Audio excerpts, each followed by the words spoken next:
Okay, I need to share this story with y'all because I just got finished tearing up impromptu about Malcolm Jamal Warner. I think it's going to happen randomly. Shout out to those who really understand and feel this loss because this wasn't supposed to happen. I know there's a lot going on in the world, but can we just focus on Malcolm Jamal Warner for 1 second? I just got to tell a story, and it's important. Um, Yesterday, when he passed, I was driving through the Starbucks parking lot. I mean, driving through the drive-through, and I was on the phone with a friend, a little brother of mine, not biological, but spiritual little brother, who just happened to turn 40. And as I'm picking up my Starbucks from the young woman, young sister, she looks to be about, she told me she was 18. And so I'm telling her, because, I talk too much to people. And as I'm talking to him on speakerphone, I'm like, oh, I'm sorry, I'm not trying to be rude, but, Malcolm Jamal Warner just passed and we're talking about it. And I was like, Malcolm Jamal Warner, like the Cosby Show. And she was like, no, I don't know who that is. And I was like, no, the Cosby Show, the Huxtables. And she was like, no. And so my brother, love him, just turned 40 and is truly realizing the impacts of 40 in this moment, because I think this is a just turned 40 moment. He gets upset and he's like, what you mean she don't know who Malcolm Jamal Warner is? And I'm calming him down, like, it's okay. She's 18. Like, we have to accept it. Like, people are younger. They weren't around. And then da-da-da. He was like, no, this is inexcusable. I know things about things that I wasn't around for.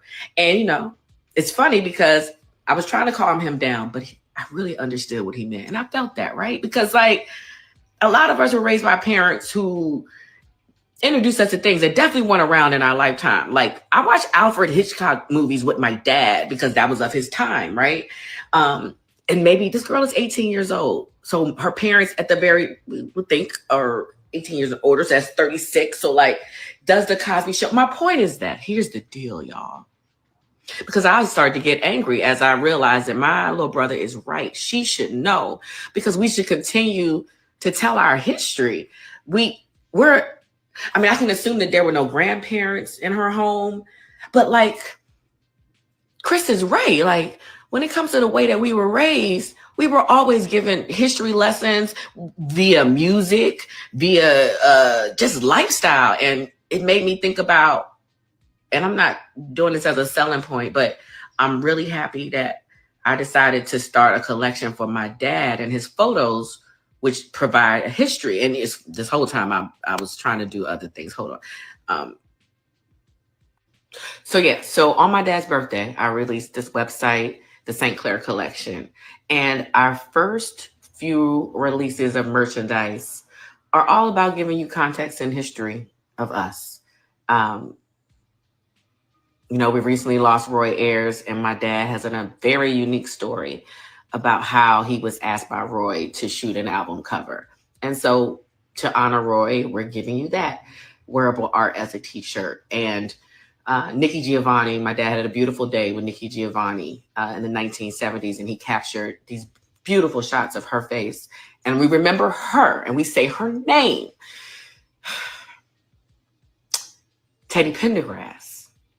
Teddy Pendergrass. Teddy Pendergrass is a name we cannot forget. Therefore, we did something really special with the Teddy Pendergrass image that my father grabbed from a Black Caucus concert back in the early 80s. It's called Turn Off the Lights. We have a dress and we have a hoodie. And also, because my father came up in a certain time in New York, amazing creative time, we like to call it the last of the new children, because really his generation of creatives felt like the first Black folks to really jump out of the box and do what they wanted to do, make their own statements. And I say that because the next item I wanted to talk about was the Fred Benjamin dancers. Fred Benjamin was an amazing dancer, choreographer from New York, and in the dancing community, folks know his name. Fred worked with Alvin Ailey. He worked with Philadelphia. He choreographed for all these people.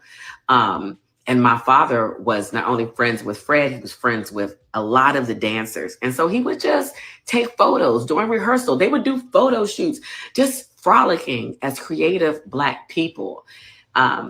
So that shirt is called "Pose for the Pause for the Pose," as he captured some of the Fred Benjamin dancers just frolicking in a day in New York and posing in front of Lincoln Center. Very fly. Um, and last but not least, in talking about preserving history, uh, Martin Luther King. It's funny.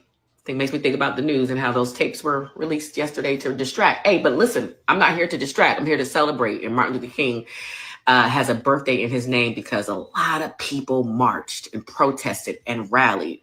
And my father was there in Washington, D.C., in the cold at many a rally, many a protest. So was I. I was little. And so that is another t shirt that we have put together as we celebrate how Dr. Martin Luther King Day became a holiday through the people. So yeah, we over here preserving history, wearing history, and continuing to say people's names because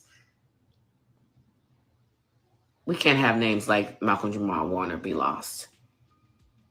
Too important. Good morning and welcome to another edition of Let It Be Known. It's good to see you guys again. Niele, it's good to see you. Peace and love, everybody, and welcome. We have a lot to talk about today. Lots of headlines, lots of sports headlines, and we're going to be checking in with Black Lives Matter Alabama about a young man who was murdered by police. But that video right there, Stacy, there's an update on what happened to Malcolm Jamal Warner. Yesterday, news broke that he was swimming with his 8-year-old daughter, and luckily some surfers were able to see what was happening and was able to save his daughter, unable to save him, and another man was pulled out as well.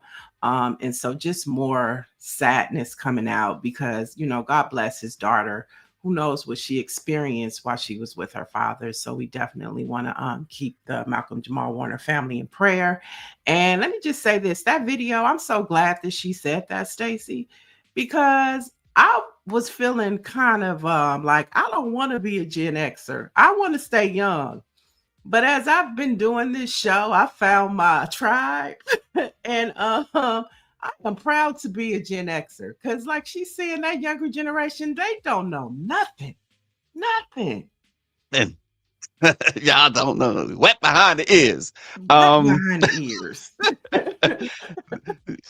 and I like how she did the whole. Remember when the part where she said about the King files? She said distraction, and she really it was like she was catching herself from being distracted. I like how she did that. If you watch, I like to watch people. I'm a people watcher. And it's like I can relate how she did the whole distraction thing. But yeah, Yeah. and the Malcolm Jamal Warner situation, you know, we don't know exactly what happened. And I was speculating last night when we heard that his daughter was in the water with him. Oftentimes, unfortunately, this is what happens. And I'm not saying this happened in this case, folks. Get it straight.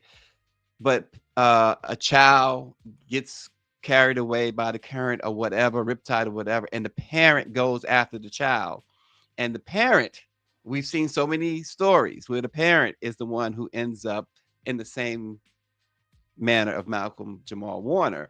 I'm not saying that happened, but it to me, in my mind, until you know, and unless the findings come out differently, he may have been trying to help his daughter because that's what parents do. People say, why was he swept away and not the daughter? Maybe that's why. We Well, don't know. we do know that rip currents happen, and when it does, it impacts everybody that's, involved in it. And if they were out in the water, Mhm. of course his natural instinct is going to be to save his child. Exactly. But the rip current, it was another man as well. And I mean, and I Hmm. think that's what happens. Like you're in paradise, the water seems okay, you get in, and then all of a sudden Mother Nature takes her course Hmm. and you're caught in her wrath at that time. And so rip Hmm. currents are a very dangerous thing. And I know yesterday on the news they had the red flag on the sand. just, wish they would have had it during that time. And they could have had that warning as well. Because when you see the red flag, you absolutely should not. You barely should put your feet in the water if you see the red flag. Yeah, Um, exactly. so And I just and real quick on the Malcolm Jamal Warner thing. Yesterday, obviously, we had Bill Cosby on, and the thing that among the more profound things, all of it was really profound to me, was the phone calls from Malcolm's mother and from Felicia Rashad that he received with the same exact reactions, in that there wasn't really much they could say, and that was really. That was really telling to me. And he also, just as a side note, he called me last night and wanted me to let everyone know that he was very thrilled to be on, and he wants to come back real soon with a special story, an exclusive worldwide story that has never been told, that he wants to tell exclusively to us. It's going to be up to you, me, and Greer to decide, he says, when that day will be, but he wants it to what's be the story? soon. Is it about Malcolm? No, it's no, and this is Okay. why we have to decide. It's about his experience after his trial. Oh, And yeah. he wants to tell us and only us that story. So look for that when you and I and Greer get together, and we we decide exactly when. He says he'll wait to hear from us, but he's ready to go at any point to do that. So folks, stay tuned. You haven't heard the last of Bill Cosby on Let It Be Known. But let's get to today. Two African American Democrats, Rep. Janelle Bynum of Oregon and Rep. Shamari Figures of Alabama, stand behind a bill that hands power back to the NCAA and slams the brakes on Black student athletes finally getting paid. It's HR 4312, the so-called SCORE Act, which many say is a wolf in sheep's clothing. And it really comes down, and we highlight these two. They're not the only two. Obviously, the Republicans are all for this because Trump wants to end NIL payments. But we highlight these two because it's really, again, for me, Niele, it makes me question where their money is coming from. Okay. So they want to. I'm just trying to. So they want to get rid of. Donald Trump has already. Yeah. Well, Donald Trump has already said that. So we kind of know when he says something, then everybody else follows suit to support his executive orders. Right. So but I would imagine that it has to be especially disappointing that you have these two Black Democrats backing this situation. Okay, so okay, so they're Democrats. I mean, yeah, it's we need to be unified in our messaging no matter what. I mean, we're at war, we're at a congressional war, we're at a democracy war. And so, I mean, you can't comply or even align yourself in any way with the enemy. I mean, the line has been drawn in the sand. And that's the point here. And They so, are aligning with the enemy. These two Black Democrats are right. aligning with the enemy. Why is that? I mean, it could be the congressional districts that they sit in. I mean, I don't know, but at this point in the game, if this is the case, then the Democratic Party needs to pull they need to have a conversation. I know the Congressional Black Caucus met yesterday. And Hakeem Jeffries was saying for the first time they met in the Senate gallery or whatever. They went to the Senate side. And I think it was the first time. But when they have those meetings, you're saying they're Black, the Congressional Black Caucus in that meeting, they should have addressed this topic, in my opinion. Because the alignment you has make to me be laugh. solid.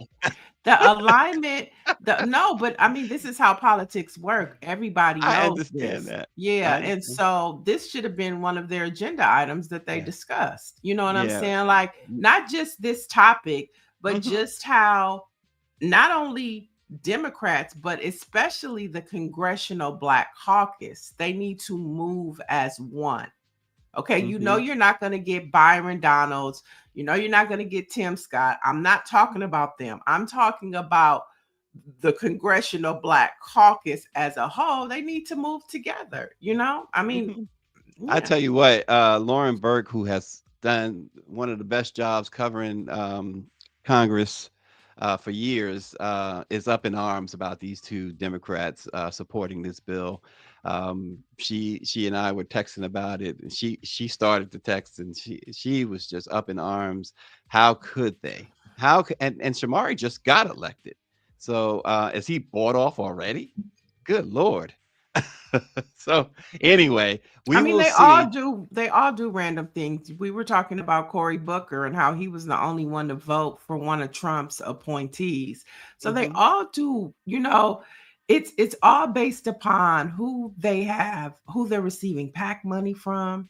mhm. You know what I mean? Who their endorsements are. So you never know. But it would be since Lauren is on the front line, maybe she can get us some details about or talk to them about why they decided to do that. It'd be interesting to know. Would there be a reason that you can stomach that they can Um, give you? it's not about being it's about understanding. I might not agree with it, but I could understand it. I might not agree with the decision that they made 100%, but if you know the reason behind it, you might be able to say, okay, well, I understand why they did it. I still don't agree with it, but at this point we don't even understand why they did it. Well, at this point, if you are supposedly a member of the CBC and you're backing any of this nonsense, then to me, there's no explanation you can give that is going to be palatable to Black folks. Mm, I mhm. just don't, unless you tell me that somebody had a gun to your head, literally, that your life was on the line. I Somebody mean, had family hostage. but you could say that same way where it came out yesterday that Hakeem Jeffries and other Democrats still have not decided to endorse Mendami. What are you They, waiting for? So yeah, what I'm that. saying is like, Mhm, I mean, it's happening on multiple levels for multiple issues for different reasons. And it's just like, mhm. I just want to know why. Like, why is Hakeem Jeffries not endorsing Mendami? Why are other Democrats not endorsing Mendami when he's the Democratic candidate of New York for mayor? Why are you not endorsed? So what I'm saying is Yeah. it's like everybody there's a lot of reasons why a lot of people are going to piss you off. I just want to have understanding. May not agree with it, but if I know your why, then I'll be like, okay, that's your why. I don't agree with it, but I Mhm. understand. Yeah, Dr. Nicole says some things you don't need to and will never understand is still just wrong. Um, and that's where I'm at with it. So, um, Donald Trump is scrambling because his name is in the Epstein files, and no amount of lawsuits can erase that, according to the Wall Street Journal, who is becoming more and more relentless with this story.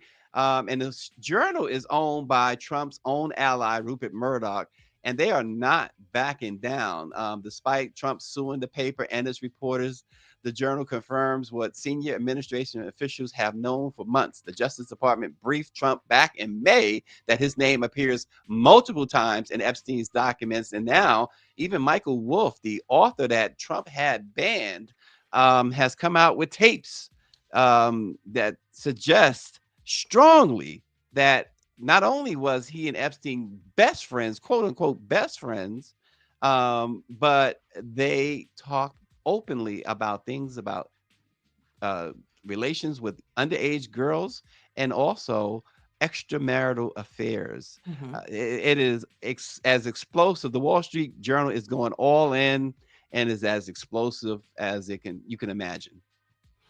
Well, I mean, just everything is leaking now. I mean, if you go on your timeline, there was an interview with Howard Stern and Donald Trump, and they were talking about Lindsay Lohan, and he was talking about her freckles. She was just 18 at the time. They were talking about her freckles. He was talking about how much trouble she was, and he was saying, you know, it's the ones that get in trouble a lot are the ones that are best in bed. He said, now you might not be able to he said, now you might not be able to marry them, but you definitely can have a good time with them. Then there was another video that came out with Jeffrey Epstein, and they were interviewing him about Donald Trump. And they were asking him about the relationship and have you ever been with Donald Trump with underage girls? And he pled the fifth. And so and then more pictures are coming out. There's a carousel with Donald Trump and his daughter. What's her name? Ivanka, yeah. And I mean, these are pictures when she's 12, 11, and just very cringe-worthy photos of her on his lap, laying on him. Not like feeling like daddy daughter, but feeling like pedophile daughter. So I mean, I'm loving it. I just scroll down my timeline and I share them. I put them on my stories. I'm like, this is good. It's just good. Roll it out. Yeah. Oh, there's the video. There's the video, Greer. Can we play it? Got a personal relationship with Donald Trump. What do you mean by personal relationships? Have you socialized with him? Yes, sir. Yes? Yes, sir. Have you ever socialized with Donald Trump in the presence of females under the age of 18? Though I'd like to answer that question, at least today, I'm going to have to assert my 5th, 6th, and 14th Amendment rights, sir. Have you ever had a... Yeah. Hey. That's all you need to know. That's all you need to know. Switching gears right quick. There, another story just now talked about. We talked about a little bit this morning before the show in New York. A black coach, baseball coach. Yeoman Wilder is his name. He's the founder of Harlem Baseball Hitting Academy, and he stepped up when ICE came toward his kids. He huddled with them real quick, told them, don't say a word, not one word at all. Do not answer any questions. And he asserted their Fifth Amendment rights. They were asking them questions like, where you're from, where your parents from, and things of that nature. And this guy stepped up big time. And the reason why this story for me hits is because I played Little League Baseball in New York. And I just remember the camaraderie of those kids, whether you were black, white, Latino, Hispanic, or however, Asian. We played with all sorts of kids. And it's all about just having fun. These kids, we would have a parade that went down Rockaway Boulevard in Queens and up Linden Boulevard toward the Conduit. And I just remember how that during that summer, during those summers of playing baseball, how important it was to get together with all these kids and the parents and the family members and friends. They come out to see you play. This coach says since that incident, only one player has shown up, and barely any friends, family, or fans have shown up to support them. But he's being praised as a hero by the New York City Council as well. I just have to tip my hat to this guy. Greer said she'd like to poll the audience about the. Oh, okay. We'll get to that. I'm sorry, I jumped the gun there, but this guy is awesome, MB. So, just wanted to bring that up for one moment, Niele. That's all. Yeah, ordinary people doing extraordinary things and standing in the gap when we have a government, a racist government, who is infringing on our rights. And there's no group of people in the United States that understand that more than African Americans, Black folks.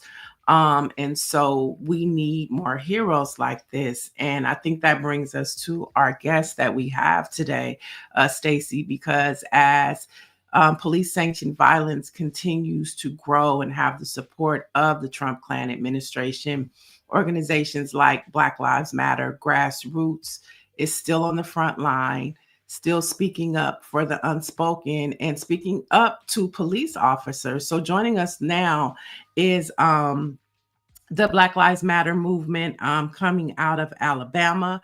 We have Eric Hall and Dr. Wayne Harris, who are, good morning.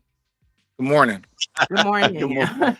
I saw you pop up. I might as well say good morning to you. But there's a young man on June 3rd, Jabari Peoples was murdered by Alabama police. Ben Crump is representing the family. And yesterday there was a protest. And 4 people were arrested. And so the tension in Alabama is rising. So Eric, can you talk to us about what happened to Jabari Peoples and why is the Black community so upset about this murder? So let me say thank you so much for the invitation to be a part and for all that you all do for Black press in America. Jabari Peoples was killed on June 23rd by the Homewood Police Department, which is a small um, suburban area in the greater Birmingham metropolitan area. Jabari Peoples was 18 years old. He was a dreamer, a scholar. He didn't have a criminal history or any type of criminal background. He was really here visiting the city of Birmingham. He had taken his girlfriend out on a date and stopped at a park and was unalived by Homewood police on June 23rd. And so we continue to uplift the name Jabari Peoples because what happened to Jabari should not have never happened, like so many other deaths that we've had to fight for and demand justice, transparency, and accountability. And so that's why we're here. That's why Black Lives Matter Grassroots Birmingham exists.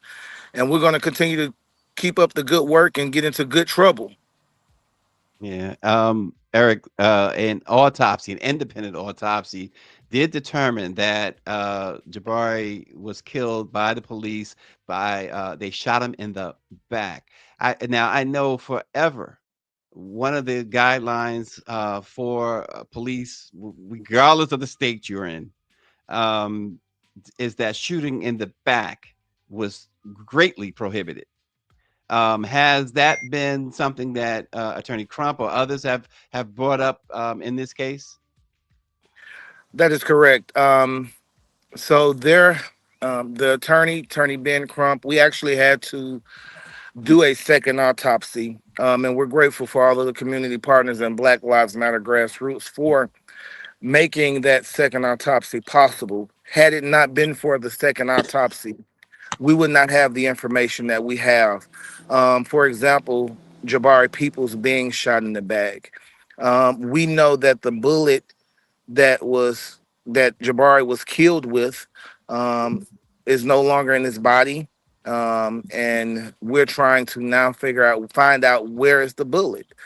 Mm, Um, After Jabari was killed, um, they immediately rushed him to the local hospital, and they immediately did a coroner. I mean, the coroner immediately did an autopsy on the body, and the autopsy report that was done has not been released, nor have any mm, videos been released.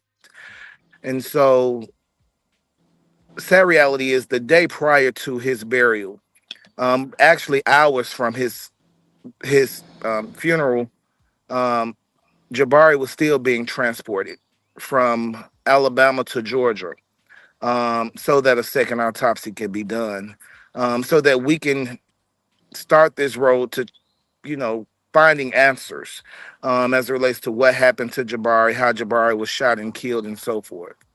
mm.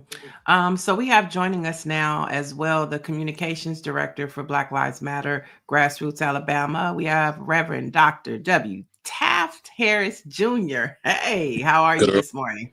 I'm well. Good morning. How are you all? Good. We're good. So yesterday there was a protest. 4 people were arrested. Can you talk to us about what the protest? Well, we know what the protest was for, but particularly on yesterday, have the 4 people been released? Why were they arrested? Can you give us the information? On yesterday, action was taken uh, in an escalated form.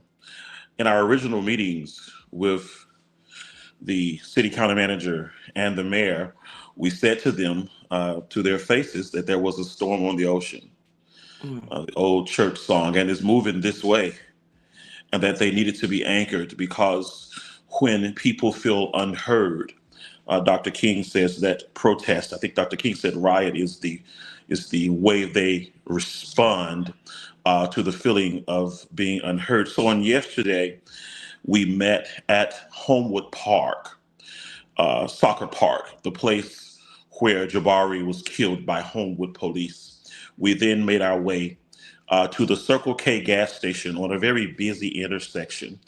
And there we determined we would park cars and buy gas per se, and then move into a form of protest.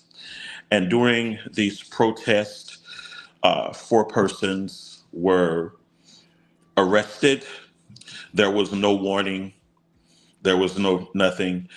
They swarmed in like flies, particularly seeming to have targeted Black women, bypassing Black men, particularly a police squad car. We have it on tape.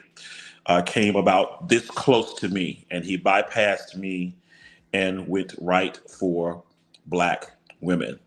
And so yesterday it was escalated because we made a promise that if necessary, we would shut the city of Homewood down. Sometimes whiteness and colonialism only understands the hurt that comes involved with economics. Mm. We've even had businesses email us and say, please don't come to our business and shut it down. I have a temporary literary misunderstanding. I can't even understand what those emails say because if you have not spoken to your friends, if you have not spoken to your mayor, if you have not spoken to your city council, if you have not spoken to Aaliyah on behalf of this hurting family to see how their son was killed, then I definitely cannot read or respond to your email. And so we called the action on yesterday successful with the successful release of 4 bodies that were incarcerated during this movement.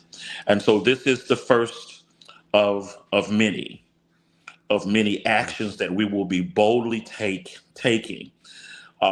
We are not standing to only disrupt, but we're standing because justice has been disrupted, because processes have disrupted justice. Yeah.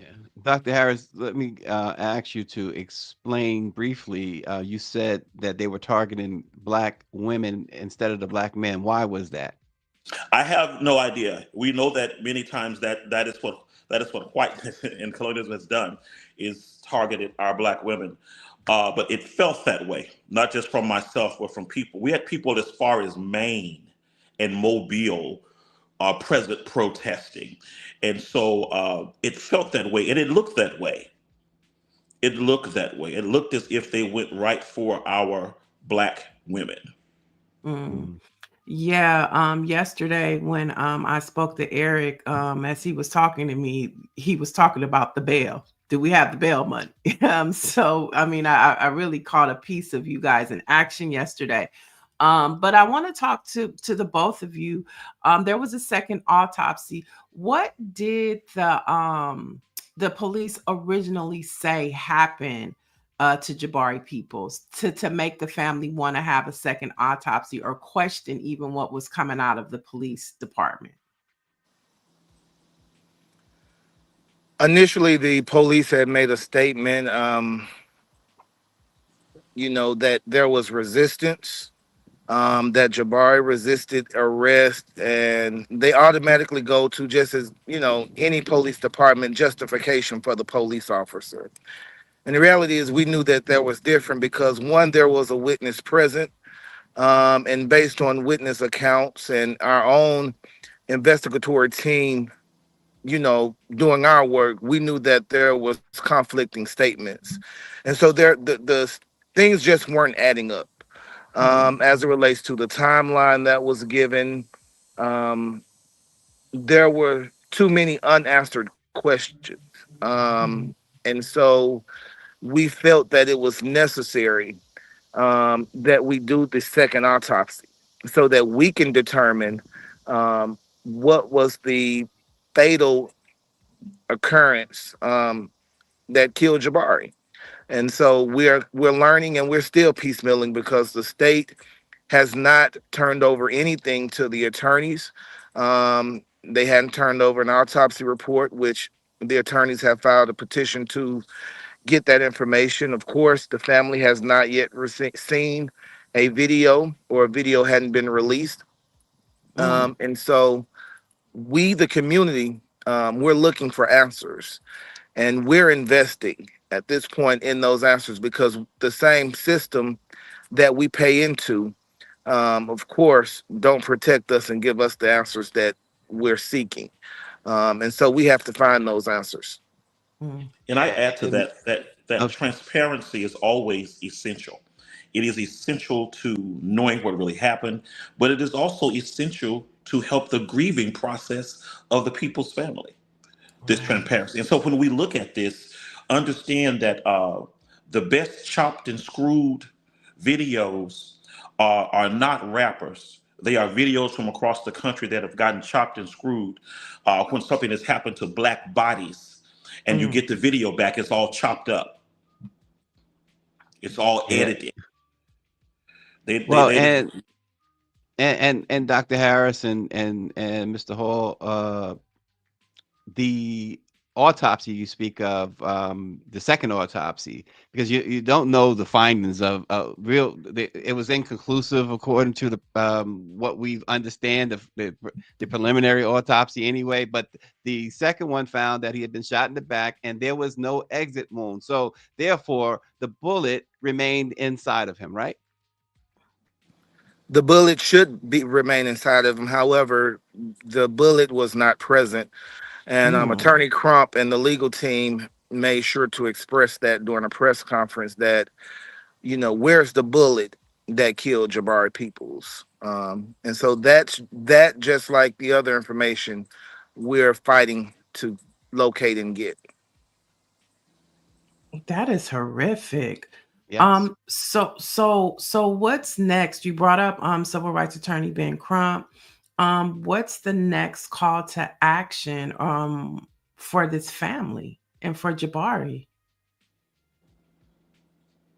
The next call is going to be August the 4th, actually, and I'll let Eric will go more into that. That is when the family has asked community to join them in the courthouse. Yeah. Wow. So there's the first court appearance for the initial filing of the petition to get that information provided. The community, we're going to provide court support, as we always do, for all impacted families. And so we're going to show up at the courthouse to stand in solidarity, stand in love, in demanding justice for Jabari Peoples.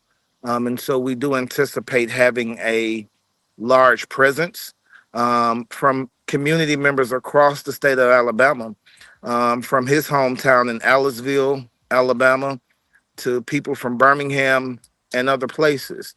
They're going to stand in solidarity with this family. And I do want to add this.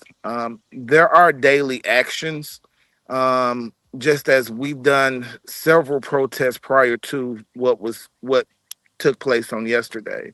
We occupied the mayor's office. We've led marches on the streets. And so we're going to continue to show up on a daily basis. And our presence may be at Homewood Police Department, or it may be at downtown Homewood, or it may be at a local store. But they will feel the presence of Black Lives Matter grassroots within the city of Homewood. And I want to thank our team, all of the organizations that have stood up for justice, from our civil rights soldiers like the um, Birmingham chapter of the SCLC, the NAACP, Birmingham Urban League, Cell A65, Faith and Works. There are so many organizations that have come together in demanding the state do the right thing and release the video. And so we're grateful for all of our partners. We are well organized. Um, even in our call for an economic boycott in the city of Homewood. Um, we are serious about getting justice for Jabari peoples. Let me ask you both before you go. Alabama recently passed HB 202, which is a bill expanding legal immunity for police officers in both criminal and civil cases. It's called the Blue Back to Blue Bill. Act. Yeah. Yeah.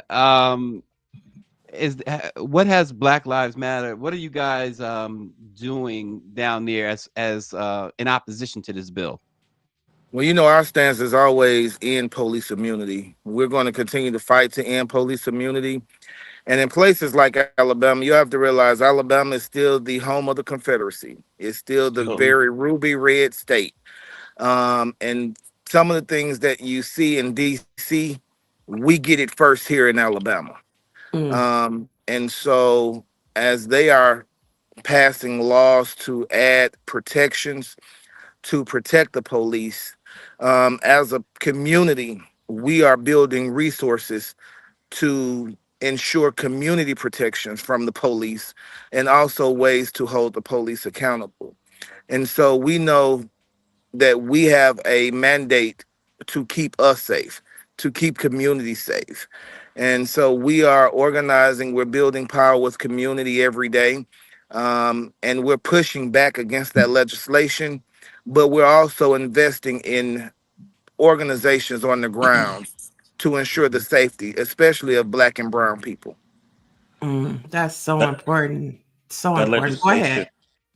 that legislation is ungodly in so many ways.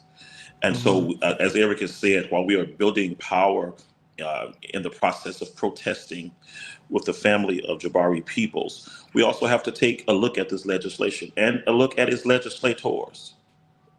Yeah, yeah, and as Eric said so eloquently, folks should really watch what happens down there in Alabama because it is true. When you see a bill like that, that means it's headed to Washington too. So Yeah.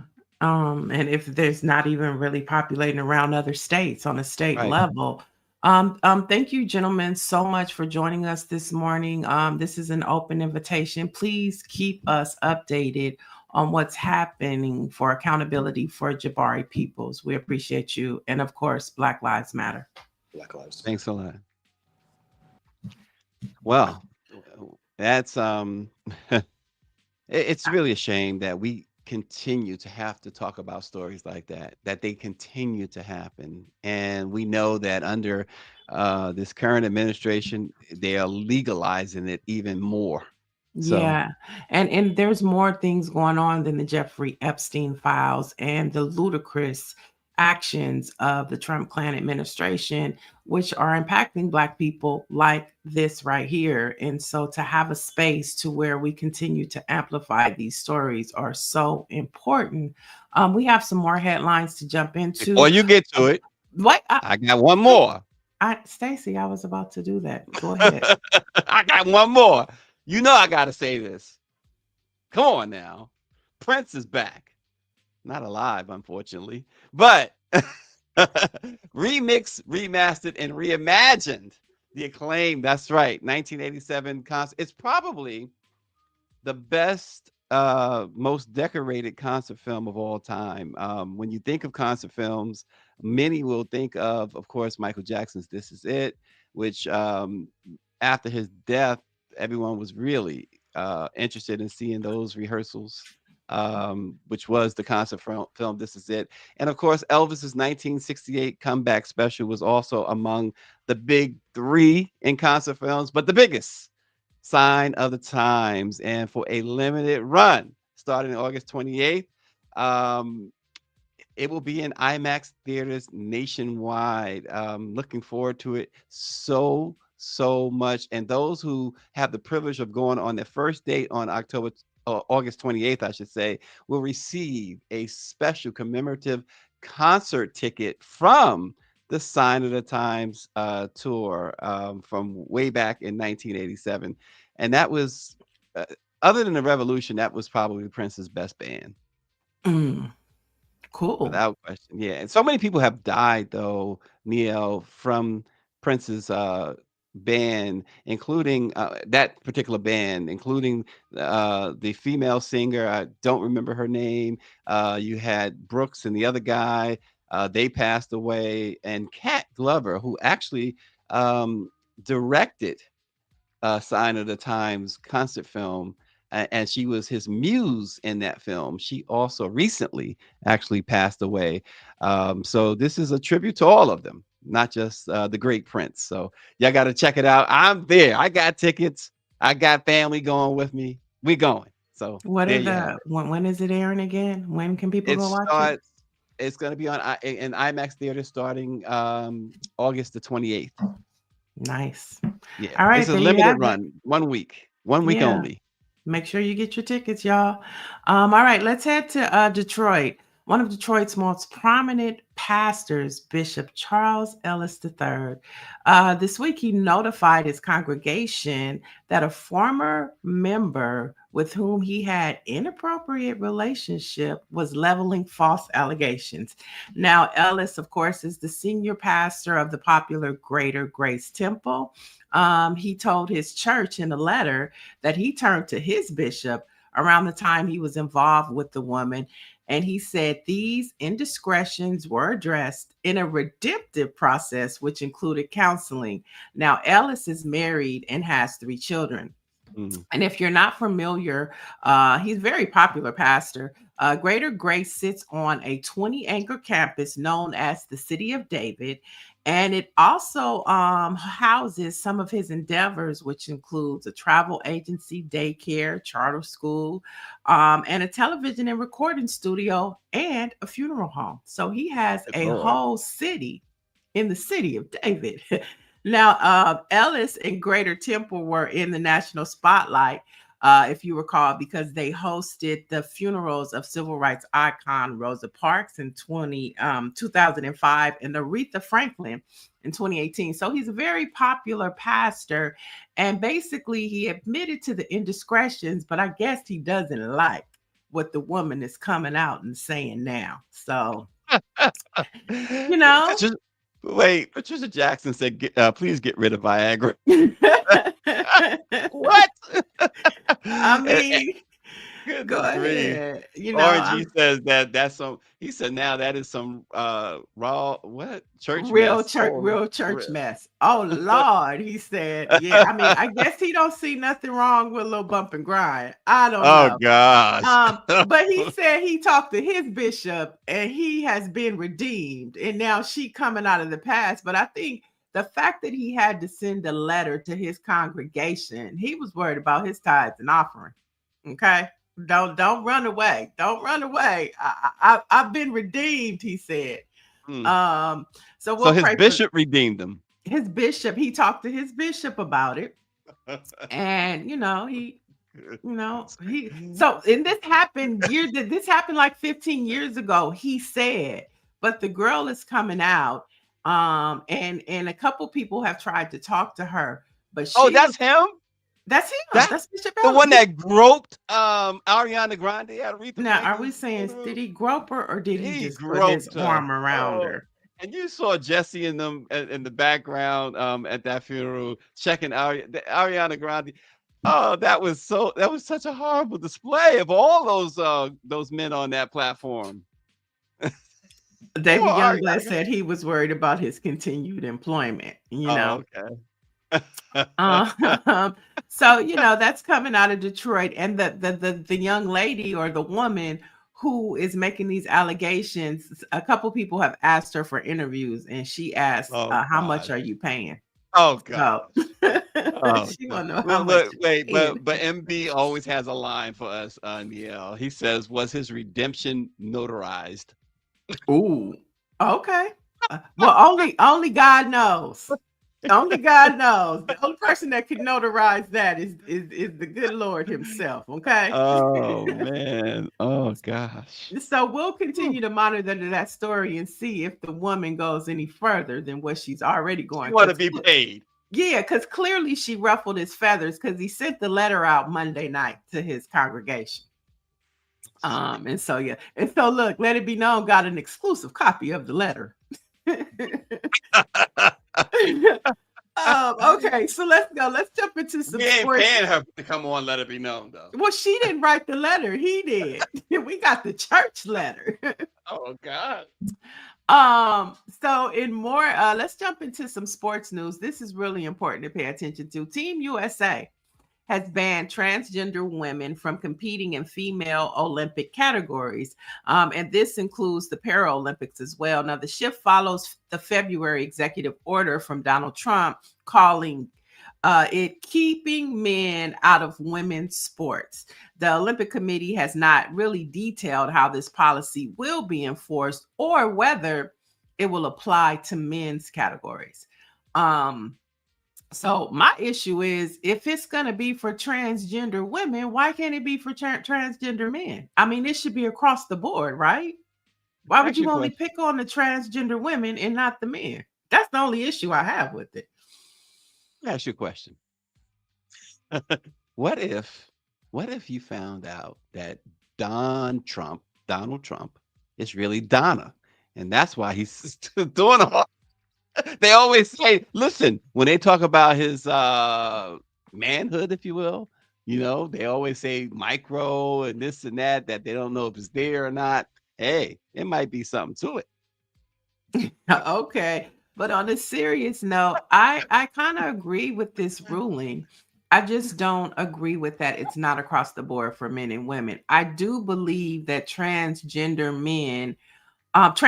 women, they still have the autonomy and the strength of a man. And so if I was to get into a fist fight with a transgender woman, in my mind, I'm still fighting a man, because you're still as strong as you was when you was the man. And so I kind of agree with this. I think that as our society evolves with the queer community, so should be our practices. So why not create a transgender category to make it inclusive for everybody? But as a woman, let women run. A transgender woman running in a woman's 100-meter track race, the balance, it's just off. I mean, that's just how I feel. I'm just, hey. Well, Dr. Nicole says, I don't think men are worried about a transgendered X man beating them in a sport. Exactly. That's the point. That's the point, which is unfair to me. Like, if we're going to make this across the board, if this is going to be a rule, it should apply for transgender men and women, not just women. That's just how I feel about it. I think the only problem when you said, why don't they have a category just for transgenders? I think that you'll have, and I agree with everything y'all are saying. So believe me, I'm not trying to argue one way or the other. But I think what you'll have is, now you have them an open target now for a Donald Trump or somebody like a Donald Trump to go after them and eliminate it anyway. Well, they just did. They're going after him anyway. I think to me it's even as simple as like the bathrooms. If we're going to talk about it, like, I think that there should be a transgender bathroom, so that it's inclusive and everybody is represented. As society evolves and we're becoming more inclusive and acceptance to whatever anybody wants to be, we should make space for it as well. We shouldn't just try to compartmentalize it in, what life was created, man and woman, and now we're evolving to transgender and LGBTQ plus. And so I feel like we need to make space. We shouldn't try to stuff everything in a man and woman box. We should expand the options. That's all I'm saying. It makes sense. Makes sense. The whole, and again, I think somebody else agreed with the whole transgender bathroom thing too. I have to agree with that, because I don't want, if you have a child, or anybody really, you don't want, just like a man shouldn't go in a woman's bathroom, a woman should go in you should have.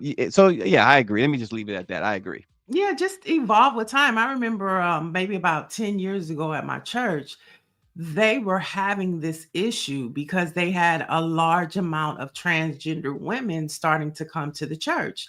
And so the church was trying to decide, should they create a transgender bathroom or should they and I'm just like, it's not rocket science. If you want to be inclusive, expand. Don't force it in one of two boxes. You need a third box now. We need a third box. And if we They need have a the fourth, family bathrooms too, right?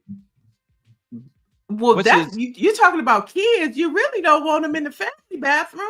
right, right. And we So want there to you be go. inclusive. We want to be welcoming. We want to accept that society has expanded. So let's expand everything and be fair. That's all I'm saying.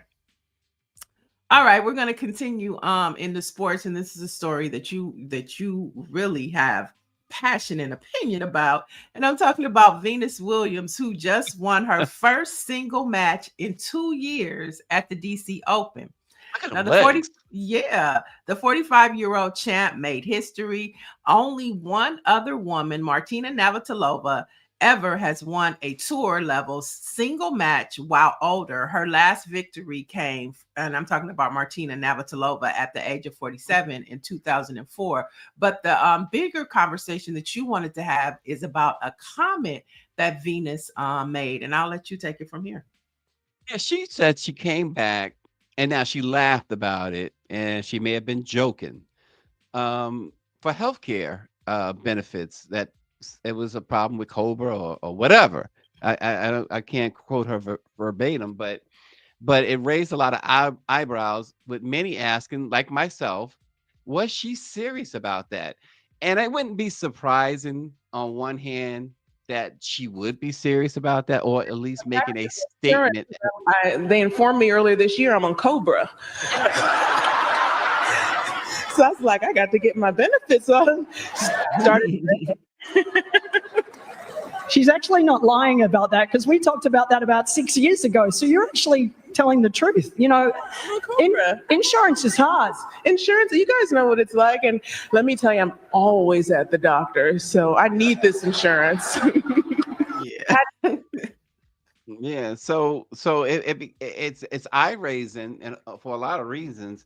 You know, even if she's just joking with her particular case, it really tells a damning story about the state of healthcare, that it's so bad, that somebody would literally have to come out of retirement so they could ensure that they keep health benefits.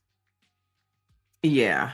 I think she was I think she was just shining light on her age more so than anything. And just looking at that clip again, I guess when you reach a certain age within the tennis association, you're not active anymore, right? Just like a job, you're not active or you get laid off. So now we're going to refer you to Cobra, and then eventually you'll have to pay for your health care yourself.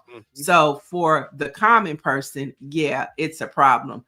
But she definitely thought it was a joke. And it was a good play on words for her. But to your point, for sure, like, what does it say? But I mean, that's just been the process for ever. You get laid off. Well, it's more telling and more hurtful now than ever with what they have done with healthcare, what this administration in particular has done and is doing. Look, they have eliminated with the Affordable Care Act. They've now eliminated subsidies beginning in January. So listen, just to be frank, someone like myself who already pays about $900 a month, now I will be paying about $1,600 a month for healthcare. That's a whole lot of money. The premium, that's just the premium. Co-pays, emergency room co-pays. You have to get an MRI. Yeah, MRI, you have to get an MRI. I know all about that. That's $300 for the copay. A mammogram, Yeah, exactly. Mm-hmm. So it's extremely costly, and we haven't even talked about deductibles. Right. So, so I realized Serena Venus, that is is a multi-millionaire. But as I continue to say, I have never run into a millionaire who loves to spend money. And they like to hold on to their money. And healthcare healthcare is extremely expensive even for millionaires.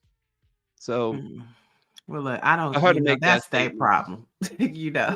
because Oh, you well, can it's our afford it, problem really more you than theirs, know. because like you said, they can afford it. They don't want to pay it. They can afford it, but they don't want to pay it. Yeah, We can't afford it, and we have to pay it. right, right, That's the problem. right. So, I and ask the audience. I'm sorry, Niele. Ask the audience. Greer says, do you guys think she was serious? and while we're waiting for them to chime in, I like Nicole McDaniel's comment, which is I like that terminology. Some will be offended by trans bathrooms. A gender neutral one is likely preferred. I like that name for the outside. So you have men, woman, gender neutral. Mike Mike V is asking me, have I thought about relocating to Canada, maple leaf brown? Listen, so in fact, I have thought about that, Mike V. I really have. Is it going to happen? Probably not. But I have actually given it some thought, not a whole lot, but some. Oh, so you want So, to be like Rosie O'Donnell and what's her Ellen what's her name? DeGeneres. well, She moved to Europe, and Rosie O'Donnell, she moved to Ireland. Yeah. Yeah. Ellen looks like she aged about 30 years since she left television. Mm. I hate to say that. I mean, she has such a great, at least on screen personality. She had some employees come out and say how mean she was, whatever. I'm not gonna discount them because they work with her. I don't think I've ever even met Ellen, but on screen she looks like the happiest person in the world, the most delightful person anyway in the world. So. Mm. Another one, Nicole McDaniel says, thus, gender neutral restrooms should be single person use, not multiple stalls. I mean, Hey, she's see, there. Dr. Nicole got it together. That's what I like. That's what I like. And they also, and I meant to mention this earlier, Dr. Joni, speaking of the doctors, Dr. Joni said that we should take away the Democrats' black card. And Greer also suggested taking away the black card of the individual at the top who didn't know who Malcolm Jamal Warner was or never watched the Cosby Show. So Yeah. there you go. Yeah, for sure. Okay, we have just a couple more headlines to get through.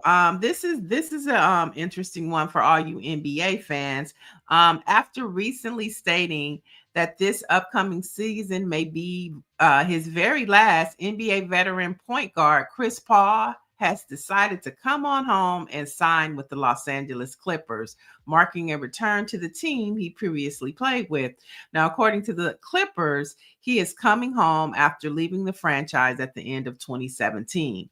Now, the future NBA Hall of Famer played with the Clippers from 2011 to 2016-17 season, and details were not released on the length of the contract or the amount he'll be making. But the Clippers definitely need some star power on that team. And Chris Paul does a lot out here in LA, especially with the Brotherhood Crusade, which was founded by Danny Bakewell Sr., publisher of the LA Sentinel newspaper. So a lot of people are excited that Chris Paul is finally coming home and maybe even bringing the LA Clippers their first championship. I don't know about that. You can let us I don't know know in about chat. that. But Yeah. but the thing with Chris Paul, first of all, that's for me, that's news because I did not know he had chosen a team. I know that everybody had been waiting for him to choose a team, but I think it's such a misnomer to say he's coming home. He started in New Orleans and Oklahoma City with the Hornets. So Well, we it's say he's coming home. And we know he's coming home because his foundation does a lot of work out here in LA. yeah, And so it's just he's a great exciting to leader. see. He's a great, and so is his family. His organization, his nonprofit, he works a lot with the youth, providing opportunities for inner city youth. I mean, he'll take them. I interviewed him a couple years ago for the Sentinel, and every year in the summer he comes out. He takes over UCLA campus. He allows students from all across the country, from the inner city, to stay there. They have great workshops. And they just have a college experience. And these are things that they have never had the opportunity to experience, college campus, meeting high profile people, and just having people really uplift their spirits and hearing the stories of where they come from. I mean, Chris Paul, outside of basketball, Winston-Salem. He tells a story about his grandfather and the gas station. His parents come out. I mean, it's just such a beautiful thing to see an athlete, doing more than just dribbling the ball and caring about, how big his contract's going to be. Well, we had a couple of responses in the chat, other than Mike V saying that I'm getting my mayonnaise mixed up with my raisins again. Orange, he says that he believes Venus was serious. He says, and I cuss out the VA every month. I have to pay $26 for my health insurance. It was free. Thanks, Trump. And Stephanie Humphreys says it sounded like Venus was highlighting the high cost of healthcare in a joking way, like Niele mentioned. Stephanie Humphrey says whether she was serious about it for herself, I'm not sure. So there's mixed reaction there. Folks are not totally sure, but either way, it does highlight, like you said, the fact that healthcare costs is just out of this world, and something needs to be done, but it's not going to be done. It's going the other way. So. Right. And you're right, Orangey. He does, Chris Paul does do a lot for HBCUs. He even started a basketball classic, I think it was, with Invictus, I believe it was. I'm not sure, but I know he does. And he does that as well. So yeah, just good guy. I'm excited he's coming to LA. Can't wait to go to the Intuit Dome to check him out. And our last story for today is the shy and drumline actor Jason Weaver has officially, as you know, we've been talking about all of these celebrities that have become inducted into these Divine Nine organization. Well, Jason Weaver has officially been inducted as an honorary member of Kappa Alpha Psi Incorporated. Now, Weaver's big moment came during the organization's national convention in Lexington, Kentucky. And so he's been posting like crazy that he is a Noop and a member of Kappa Alpha Psi. So congratulations to him. All right. That's pretty cool, I guess. We've had all these honorary members coming out of the woodworks. Folks, we're going to give you some Black history. On this date in 1807, Black Shakespearean actor Ira Frederick Aldrich was born. It is not clear now whether his birth took place in New York, Maryland, or on the continent of Africa. But one thing about which there is no question is his extraordinary acting talent. Aldrich was educated in New York at the African, not American, African Free School and Schenectady College, where he is believed to have developed his interest in theater and acting. As a teen, he performed with the African Grove Theater in New York, which was reportedly the first U.S. theater managed by African Americans. He went on to study at the University of Glasgow in Scotland before making his stage debut in London in 1825. He performed the role of Prince Oronoco of Africa in The Revolt of Suriname, or A Slave's Revenge. And he also achieved true acclaim in the role of Othello, which he performed at the Covent Garden Theater in 1833. He also played King Lear and Macbeth. So that is a great Black fact for us to note, that on this date way back in 1807, Ira Frederick Aldrich, a Black Shakespearean actor, was born. Okay, and on this date in 1802, French novelist Alexandre Dumas was born. Dumas was a French author and playwright who became one of the country's most widely read authors. Now, he's best known for his historical adventure novels, including The Three Musketeers and The Count of Monte Cristo. Now, his works have been translated into over 100 languages, and Dumas also founded a theater in Paris. Right, those 1800 photos, they all looked so crazy. Oh Yes, gosh. yes. So, and I who knew that the Three Musketeers and the Count of Monte Cristo? I never knew it was written by a black man. Now, of course, he's biracial. His father, I think, was French, and his mother was actually a slave. But I never knew that. Yeah. Well, and the Ira, who I just talked about, also was mixed as well. But again, we're talking about the 1800s. We're talking Mhm. about, slave master and slave for the most part, right? Right. um, our black-owned newspaper or outlet of the day is Rolling Out. If it's on Rolling Out, it resonates with the black community, including the brands and advertising partners that stand behind them. Rolling Out provides talent, influencers, editorial, and video that can be leveraged on rollingout.com, OTT social media channels, and corporate sites, press releases, brand lift studies, and engagement tactics to further expand audience reach. Rolling Out is a community of multi-hyphenate storytellers that live the culture it reports on. The publication was born out of a need for Black culture to see authentic and uplifting depictions of itself. Rolling Out's platform inspires, informs, and enhances Black cultural development through knowledge and skill set transfer. So our Black-owned media company or newspaper is Rolling Out. Yeah, I like that publication. It gives you a sense, a little bit of nostalgia when you think of Right On magazine, Yep. The Source magazine and Rap Pages. It kind of gives you all of that, but also some commentary that's important to Black folks. Love that publication. And of course, for the latest in Black news, you can head over to BlackPressUSA.com. There you go. And for the next edition of Let It Be Known, tune in tomorrow. Have a good day, everybody.